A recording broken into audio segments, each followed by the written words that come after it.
Welcome to the story time. My name is Rudiger. I'm one of the elders in this village and I brought you some surprises today.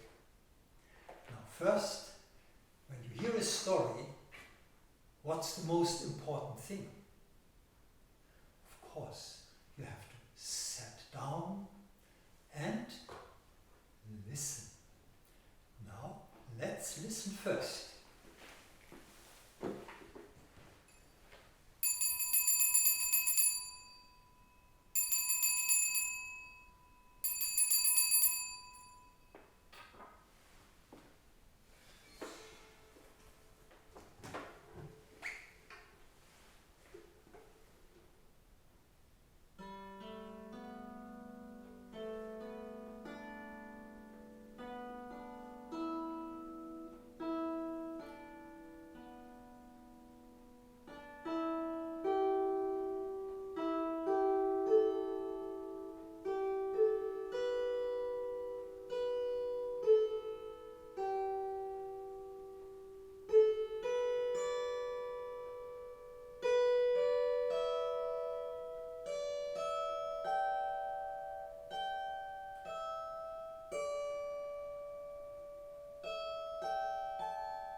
I brought you first two questions. You all know what is a house? A big house? A big house with many rooms in it? A big house with many rooms and a big hall? Almost like a castle? Maybe a house like the schoolhouse, the Karl König schoolhouse in Beaver Run. My second question is, how many fingers do we have on our hands? We count 1, 2, 3, 4, 5, 6, 7, 8, 9, 10. But you know, 10 fingers is not enough for our story. We need 12 fingers. Actually, we need 13 fingers, because we have 13 brothers or 13 sisters. That were my two questions. But now I brought you something else along, out of my magic bag. I found a little dove, a Whitsun dove. And this shall be and wait here for a while till it's time for her to come to fly. And then I brought you something else.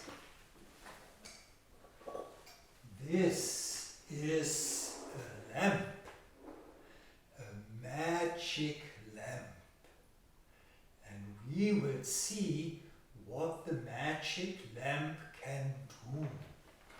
Let's put it here that we have it when we need it. And then I brought you this. Look at this, how beautiful this bottle is. A bottle for water, for special water. Now let's see what this water will do for us. And lastly, I brought you something. Now what is this? Can you see it all? And you can see what I can do with it. I can squish it. And I can take it apart if I wanted to. You know, it is clay. But it's not the ordinary clay what you can use to make little forms. We will see what special clay this is.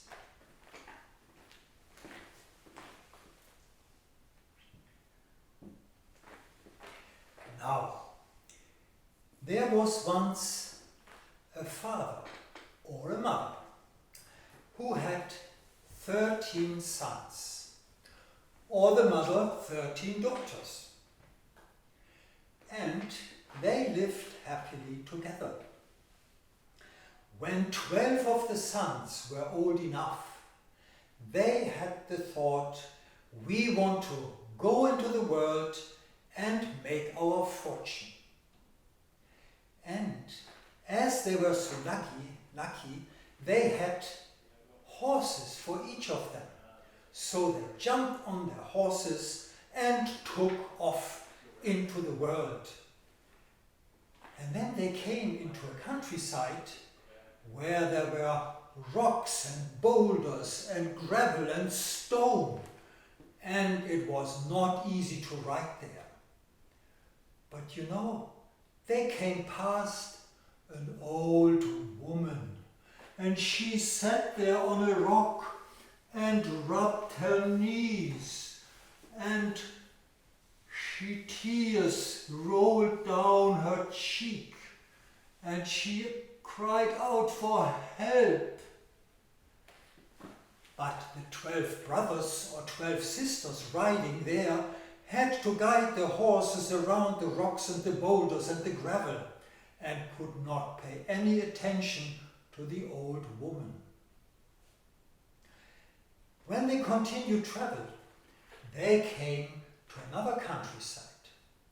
Now there were no rocks, but there were ponds and puddles and swamps and marshes, and it was a hard time to get safe through all this landscape. And you know what? When they had traveled for a while there, they came past an old woman who was all the way up to the hips in the water, and she was crying out for help. Please help me to get out. I can't get out anymore. But the 12 brothers or sisters riding on their horses did not pay any attention to this old woman and made their way further, till they came into another countryside. What was going on here?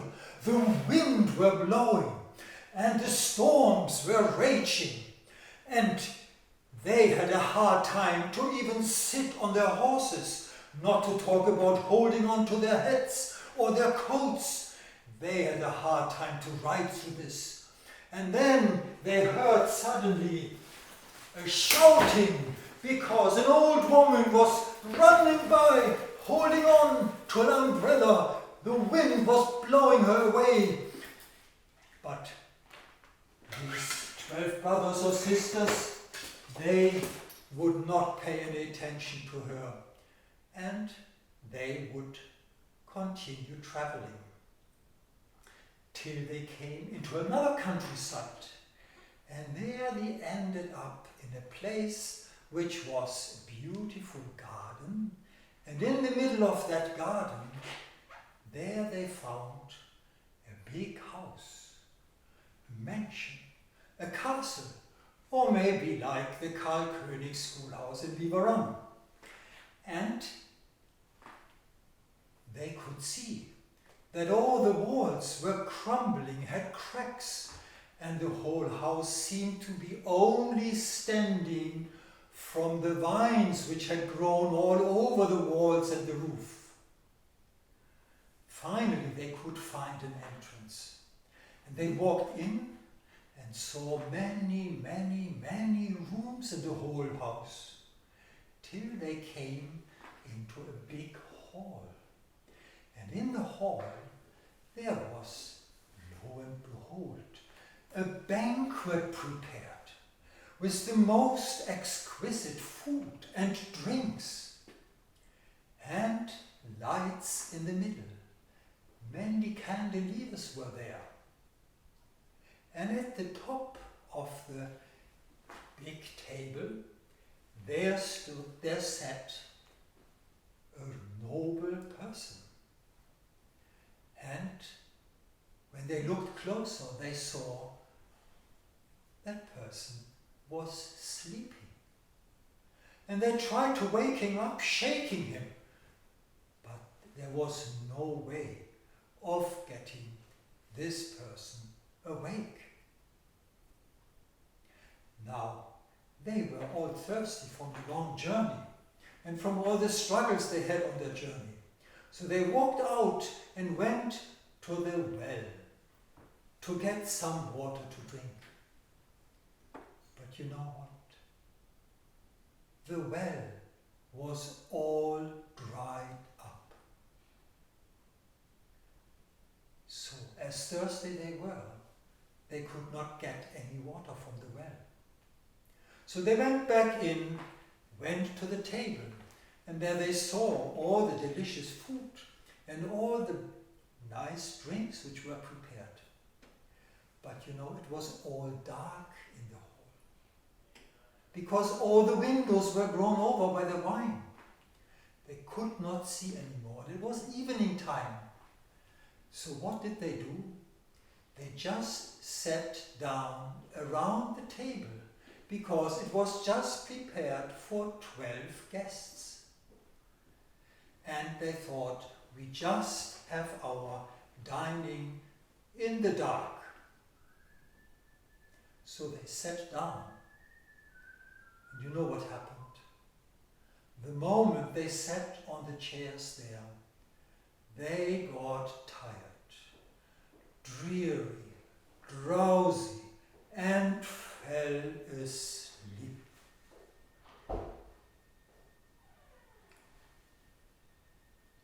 At home, where the father or the mother with the youngest one was, they were waiting for the 12 to come back.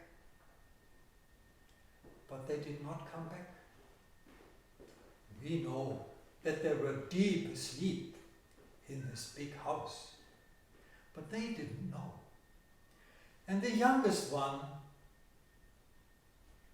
was worried and wanted to also ride out and find his siblings.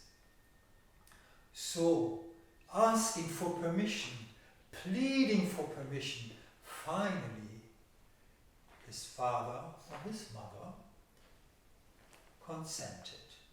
And he took his little pony and made his journey off to find his brothers or sisters. After a while, he came into the countryside. There was all over rocks, boulders, gravel, stones, and it was a hard time to get through this. And after a while, riding through this countryside, there was sitting an old woman on a rock, rubbing her knees and tears rolling down her cheek and calling for help. Help, please. I have fallen down and hurt myself. And the youngest one, he stopped, got off his horse and bandaged the old woman, helped her on his horse and took her to his cottage. When they arrived there, the old woman said, I thank you from my heart for your kindness.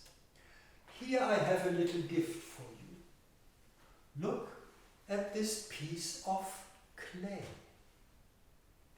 This is not ordinary clay. This is clay with which you can patch any stones, any walls. You can fill them up and they will just be fixed again. The youngest one took with gratitude this piece of clay and put it in his pocket and rode on. He came into a different countryside.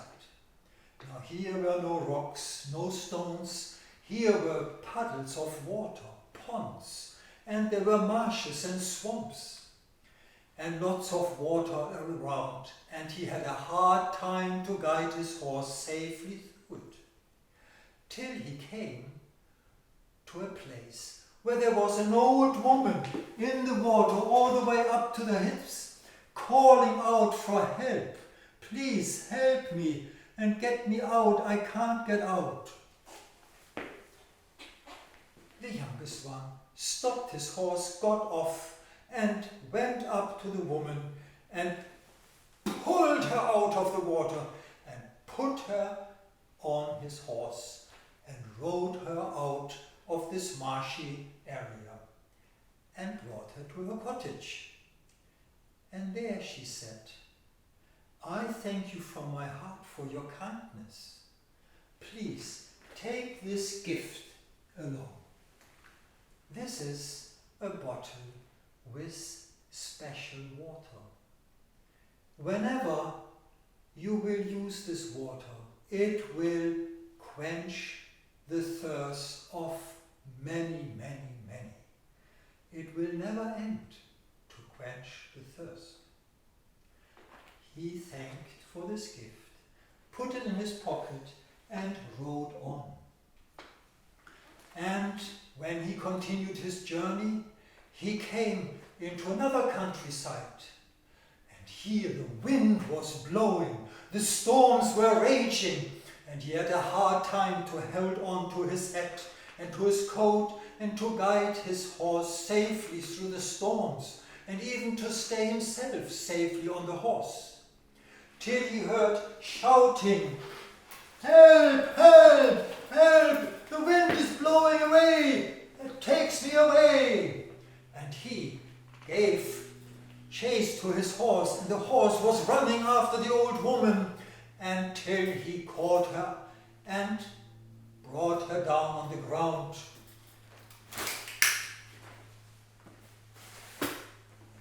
And holding on to her, he could take her home to the cottage where she lived.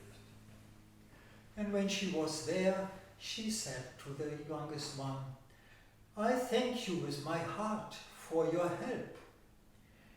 I have a gift for you. Here, take this lamp.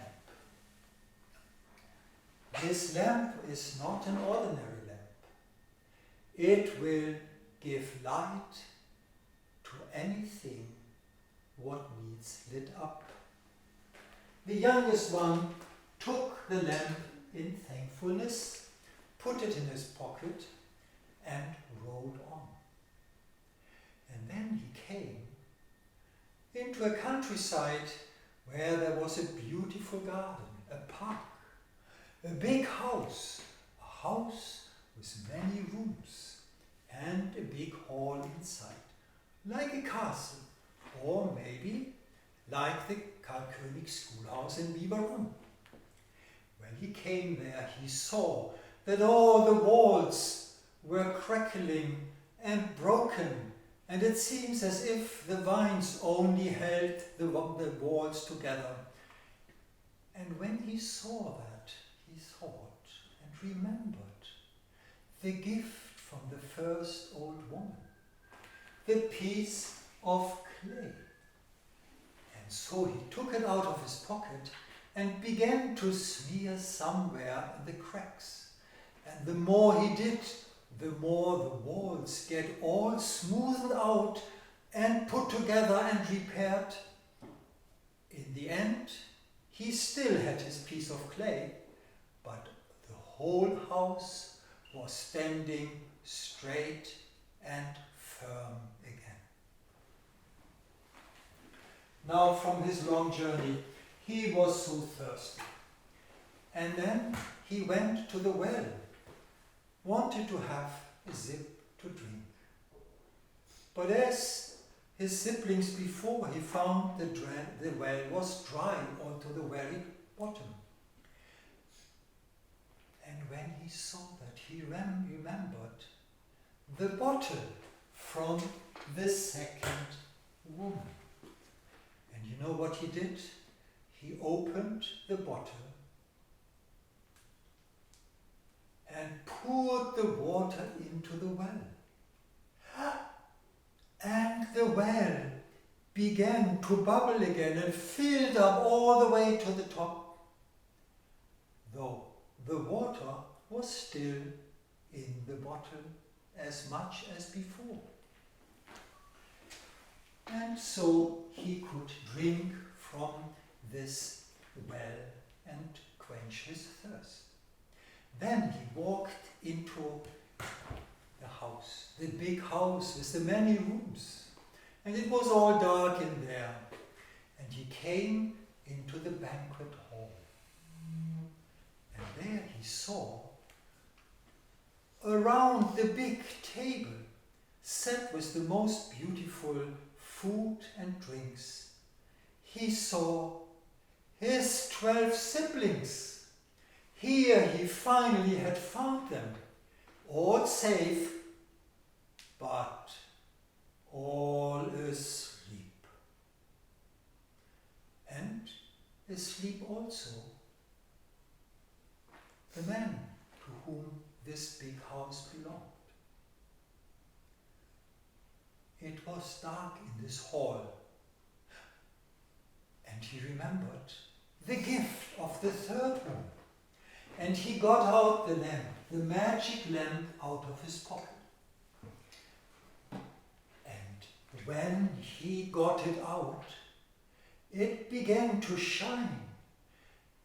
And not only it shone light, but all the candeliers, all the candles suddenly start flickering and burning again, so that light came on in the big hall.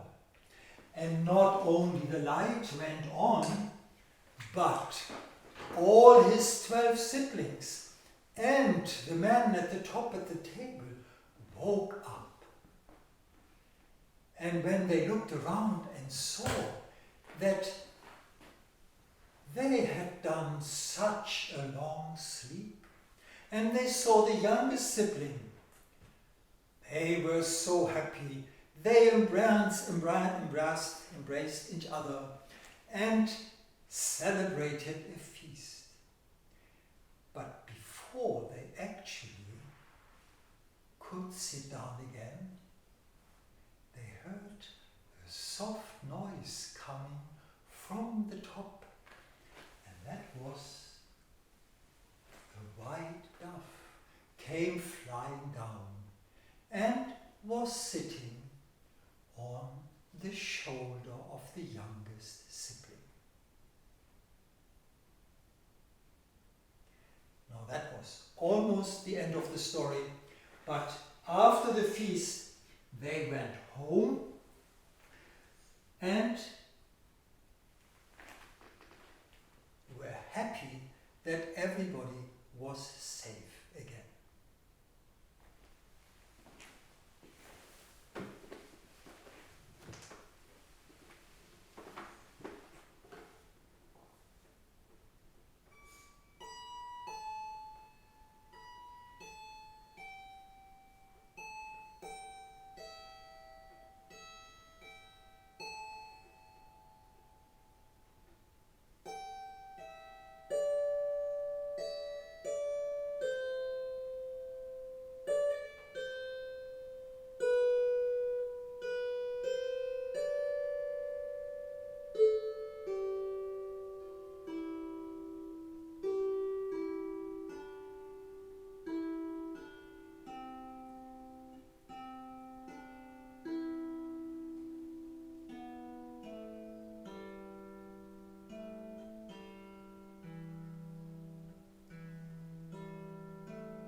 That was our story today.